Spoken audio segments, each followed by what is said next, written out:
Bernie and Sid, two brains, one show. Guaranteed to be enormously successful. 77 WABC.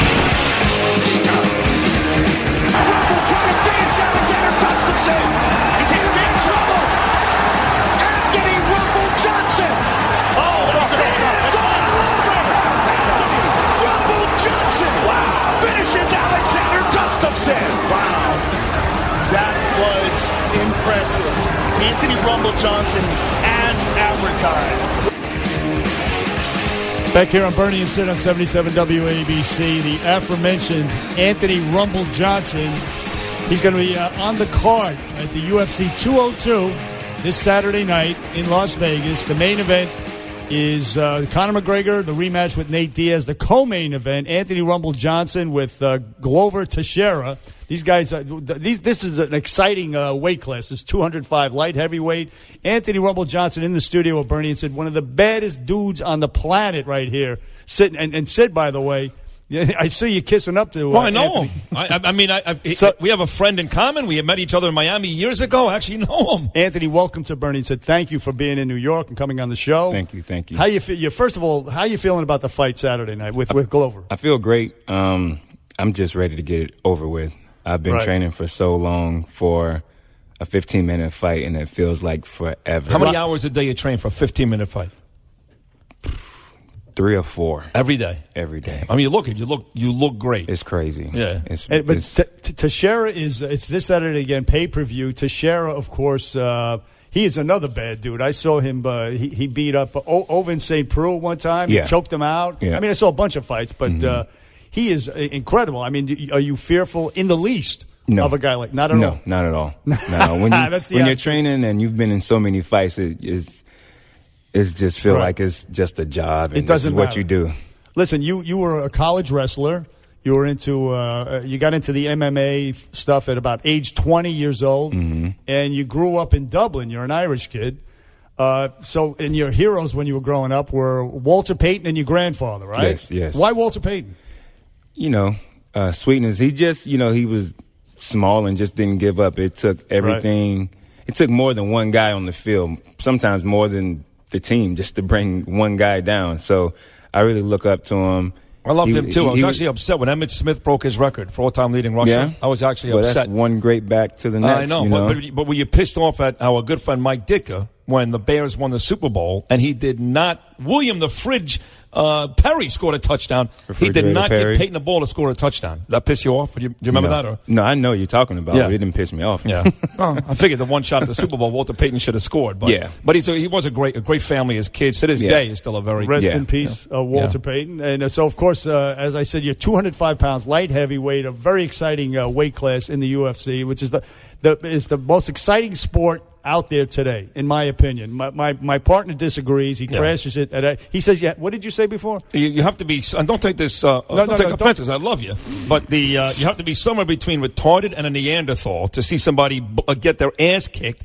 I was at a fight once. We're the modern-day gladiators. That's it. Thank you. I sat there with an 8-year-old kid. His dad was fighting in the ring. It was one of these fights, and I was doing the ring announcing after each fight. And it was like one kick to his father's face. The blood actually hit me. I was wearing a suit. The blood was all over me. The blood was all over the kid. The kid could not be consoled. He thought his father had died right there. I mean, it takes a little far. That's the dad's fault, though. He didn't explain it to his kid what can happen. He probably just went on there and said, Daddy's going to be okay and Daddy's going to win. He almost died. He didn't say Daddy can get his head knocked off at the same time. That's right. That's right. Hey, I watched a fight a week ago. Some Polish guy knocked out some Czech guy with a kick. I've seen you do it as well. Knocked him out with a kick to the head. The guy just bounced on the floor, out cold. It was. It's just exciting. You guys, that can happen to you at any moment, or you can be rendered unconscious with a choke. I mean, it takes a lot of courage. It takes a lot of bravery. I was saying before, the NBA, they blow the whistle. Two guys bump up against each other with their shoulders, and the game stops. I mean, give me a break. This is real manly warrior stuff. Here's part of the problem. We had Frank Edgar in here a little while ago. He loves boxing and UFC, right, Ant? So what happens is, I'm a boxing guy. Always been a boxing guy. I've worked for HBO. I've covered before Tyson's career. Always loved boxing. So what happens is, if you like boxing, according to Bernard, you're a pussy. Because boxing is a wuss sport compared to yours. So all of a sudden, boxing versus UFC becomes like Rangers Islanders, Trump Clinton. You're either one or the other. And the truth is, you guys like them both, right? I love both. I love boxing. You know, Mike Tyson and Ali are my favorite boxers. Oh yeah, by far. Mine too. And it's a 20th century phenomenon. Yeah, I mean, boxers now, they aren't the same like they were back then. Everything is all now. You know, it's all politics and who's got the biggest mouth and all that other stuff. Well, De La Hoya and Bob Arum kind of ruined that. Yeah, they don't have warriors like they used to. No. I agree. You know, each weight class. And there's no heavyweights. That's the problem. You get like the smaller guys, you know, the Mayweathers, but there's no the Alis and Norton and Shavers and all those guys. I mean, a lot of people don't like Mayweather just because he doesn't stand there and bang. He's boring, but he wins. Defensive. To me, it's not even boring. He's just being a great boxer. He's hitting and moving and sticking and doing whatever he needs to do to win. He's not trying to sit in there. Could he beat one of you guys? And everything being relative, same weight class. In an all-out fight? Or in a boxing match? Hey, listen. Depends on what you're talking about. He couldn't beat Ronda Rousey. I can tell you that right now. If she grab him. That's what I'm saying. He might go for get some fly miles on him. But by the way, you got Sid to agree that boxing is a sport of the past because of whatever reason, and for that I thank you.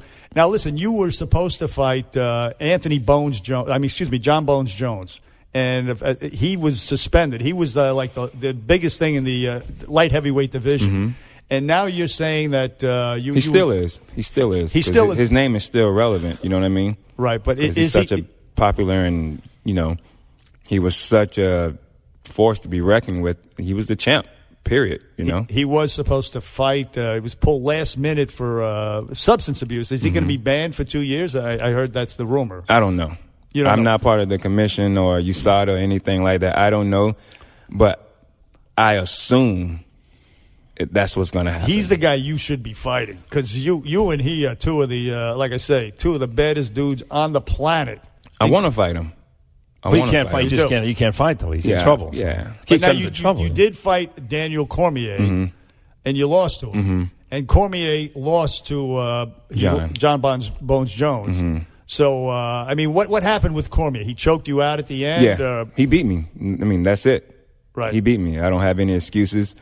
He beat me. He was the better man that night. But hopefully, I get my chance. I was going to say, again. When you lose to a guy, do you have this compulsion to get back and take that guy on again? Or are you okay with, that guy beat me, let me move on to the next guy?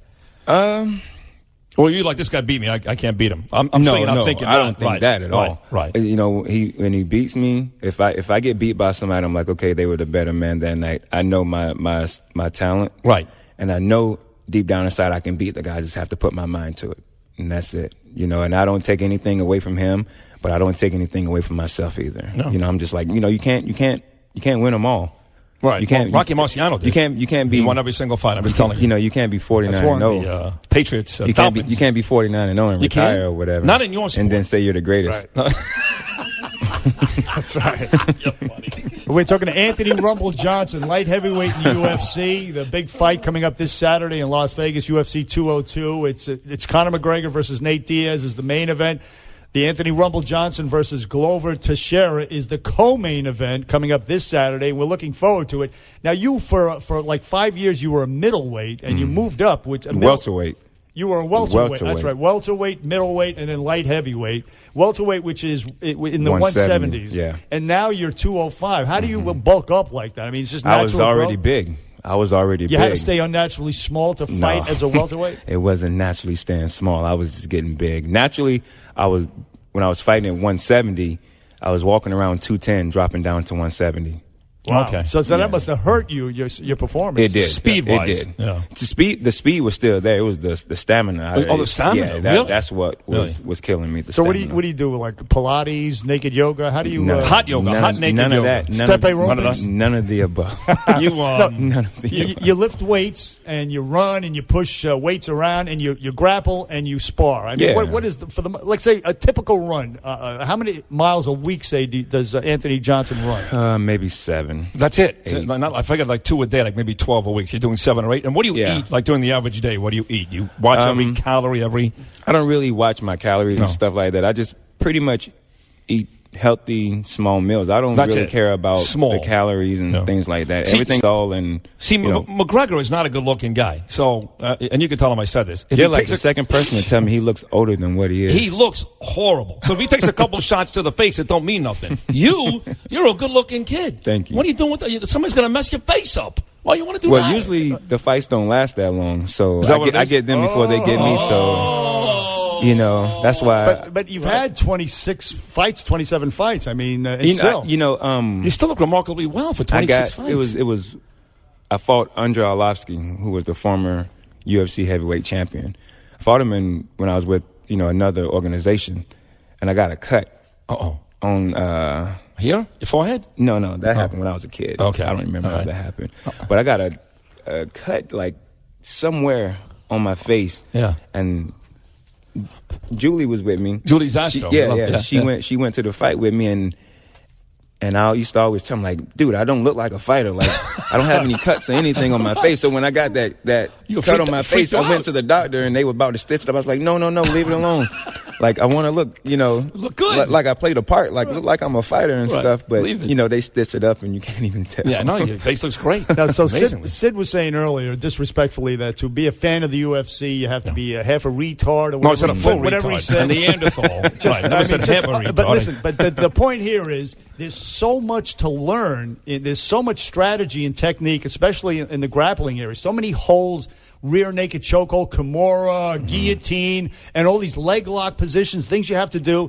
I mean, it's like baseball. There's a lot of stuff. It's not just what you see. It looks like a couple of troglodytes banging each other up.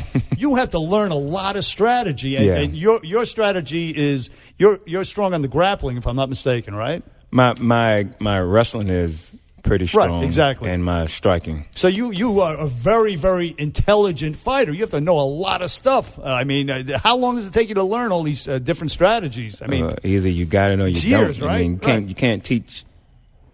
You know how I know that's true? But you teach stupidity. That's for sure. Because what's his name? He just died. God rest his soul. Kimbo Slice. I knew Kimbo from down in Miami, right? This guy won every street fight. He was out there. He was beating ass all over town. And then when they get into the ring and actually be a fighter like you are, he was lost. Mm-hmm. So there's where you see the distinction between a tough guy who can get out in the street and beat somebody's ass and get in the ring with a guy like you and get humiliated. Mm-hmm.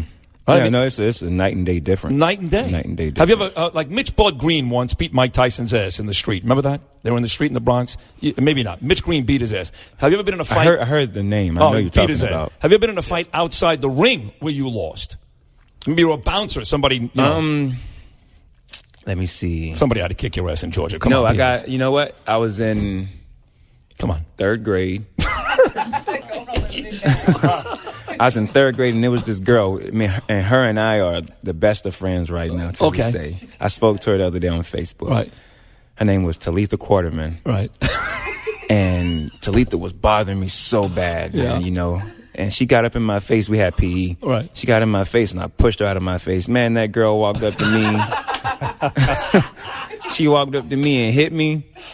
And I don't know if I just closed my eyes and started swinging, but I think she hit me so many times because after the fight, I started touching my face and my jaws were hurting and everything else. And I looked at her and she was fine. Yeah. I was like, this girl must have whooped my ass, boy, so bad. Hurt so good. So there's nothing Teixeira can do this weekend to even match that. No. And the thing about it, what made my confidence go up, what made me know I got beat up was when I got in 6th grade, it was to graduate to go to the 7th grade. That's just how, I don't know if they do it here in New York.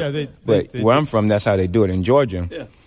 And we were practicing graduation, and Talitha got into a fight with this girl named Angie Poole. And I seen how fast she punched Angie Poole. Wow. And I'm thinking, Man, if she hit that girl like that, I wonder what she did to me.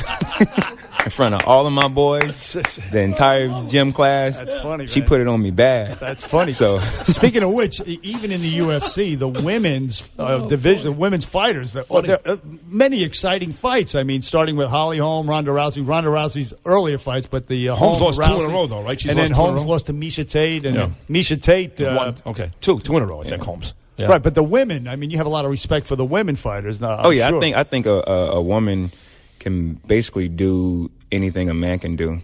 You know what I mean? Yeah. For the most part. Yeah. I mean, you know, it's a woman, it's a man. We're built differently. But when it comes down to certain sports. Hey, I remember Christy Martin, and I remember Layla, Muhammad's daughter. Yeah. She was top, man. That was real. No, there are a lot of tough women out there. Yeah. I mean, you got to be tough to be able to All right, pop let me- out a kid. You know? Speaking of Anthony Rumble Damn right. Johnson, light heavyweight in the UFC, pay-per-view coming up this Saturday. The Conor McGregor and Nate Diaz rematch, and it's going to be Rumble Johnson versus Glover Teixeira. That's the co-main event. It's going to be a fantastic fight, folks. You, I understand, want to get on that UFC 205 card that's coming up here in New York City, downstairs at Madison Square Garden, early November. Yes. Do you see yourself, who do you envision fighting at that particular event? Daniel Cormier. Daniel who's the champ. Cormier. Wow, that Yep. would be some match. Now, let me ask you this also. Dana White spoke at the Republican National Convention, big Trump supporter. You know Dana White. Yeah. He pretty much runs the UFC. He sold a big portion of it. Your thoughts on Dana White supporting Donald Trump? No words. So you're not the. You're I'm not into politics. Right. You know, we're just trying to make news here. You know what I'm saying? It's not happening. Say right something. now. Not gonna happen? Say something. Enough of that. Say Dana White, man, you next. I'm going to say it for him. Bitch. Ain't no way. Say it. Say it. Dana, I just want a bigger check. That's it. So I'm gonna keep my mouth I'll closed. say it for him. Ain't no way Anthony Johnson's voting for Donald Trump. I'll say it for you. I think either way we're in trouble. Well, that's true, too. See that? Now, there's That's just the way I see a it. diplomat and a very intelligent man. That's the right listen, answer. Anthony Rumble Johnson, we wish you all the luck. One of the Yes. baddest dudes on the planet here. Thank you. Saturday night, folks, pay-per-view, UFC 202 in Las Vegas. Conor Yes. McGregor versus Nate Diaz. Anthony Rumble Johnson versus Glover Teixeira. Knock 'em out. This Saturday night. Check it out, pay-per-view. You will not be disappointed. Thank you, Anthony. Thank you for having me. Pleasure to Thank have you. you. Thank you. It's a pleasure. Back on Bernie and Sid after this.